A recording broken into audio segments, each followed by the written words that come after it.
Sa isang interview matapos maging draw ang laban, narito ang sinabi ni Laylee ang naging kalaban ni Jimwell Pacquiao. Aniya, yeah, you can get in there, come on, let's go. Rematch in the Philippines cause we want to visit there. Had a lot of fun doing it, you know, you deserve the victory. Maraming mga netizen na kung pupunta raw sa Pilipinas, itong si Laylee ay maganda nga raw siguro kung si Eman Pacquiao or si Eman Bacosa Pacquiao ang makakalaban nito.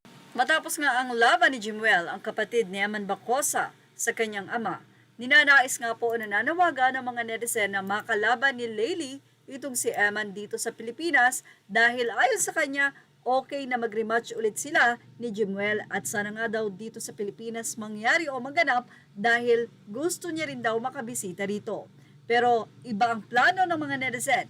Nais nila na ang isang anak ni Manny Pacquiao ang lumaban dito kay Laylee dahil medyo hindi sila nagkakalayo ng height.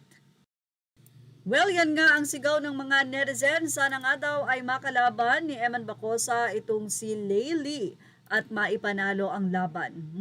Mukhang pakakaabangan yan. For sure, marami ang talagang manunood at aabangan ito nationwide at baka pati sa buong mundo. Lalo na ngayon at sobrang hinahangaan si Eman Bacosa matapos nga naman maipanalo niya rin ang laro nito.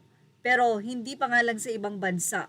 Sa ngayon, kung sakaling papayag man ang kampo ni Laylee, malalaman kung ano ang masisay ng side ni Eman Bacosa na ang stepfather niya nga ang nangangasiwa o ang tumatayong coach nito. Pagdating sa pagiging manager, hindi natin alam kung sino ang nagdidesisyon sa boxing career ni Eman Bacosa Pacquiao at kung may magiging say ba dito ang kanyang ama.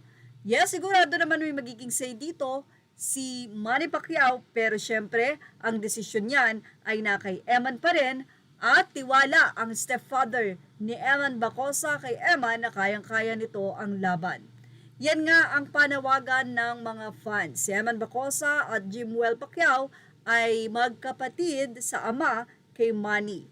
At syempre, nais nila na makita sa isang laban na nandoon at chini-cheer si Eman Bacosa ng kanyang pamilya sa side ng kanyang ama.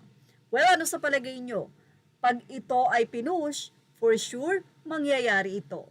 Agree ba kayo? At nais nyo bang mangyari ito?